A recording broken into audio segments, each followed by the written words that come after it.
আয়ামে জাহেলিয়াতের এক নির্মম ঘটনা। আরবের মরুভূমিতে তখন রাত নেমেছে, আকাশ ভরা তারা, চারপাশ নিস্তব্ধ। এক বাবার বুকের ভেতর ঝড় বইছে, তার কোলে ছোট্ট এক মেয়ে, নরম হাত, নিষ্পাপ চোখ, বাবাকে আঁকড়ে ধরে আছে। সমাজ বলেছে, মেয়ে সন্তান লজ্জা, বড় হলে সম্মান নষ্ট হবে, তাকে বাঁচিয়ে রাখো না। বাবা সমাজের চাপে পড়ে সিদ্ধান্ত নেয়, আজই সে নিজের মেয়েকে জিন্দা কবর দেবে। মরুভূমির বালু খুঁড়ে ছোট্ট একটা গর্ত করা হল। মেয়েটা কিছুই বোঝে না, সে বাবার দাড়িতে হাত দিয়ে খেলে, মুখে মিষ্টি হাসি। বাবা মেয়েকে গর্তে নামায়। মেয়ে কাঁদে না, বরং বলে, আব্বা, আমাকে কেন নামাও?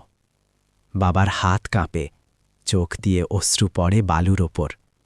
কিন্তু সমাজের ভয়, লোক লজ্জা, সব অনুভূতিকে চাপা দেয়। শেষবারের মতো মেয়েটা বাবার দিকে তাকায়। তার ছোট হাত দুটো বাতাসে ছুটে আসে, যেন বলতে চায়, আব্বা, আমাকে একা রেখো না। কিন্তু নিষ্ঠুর সময়, নিষ্ঠুর সমাজ, বালু ঢেকে দেয় সেই নিষ্পাপ মুখ। কান্না থেমে যায়, নিস্তব্ধতা নেমে আসে মরুভূমিতে।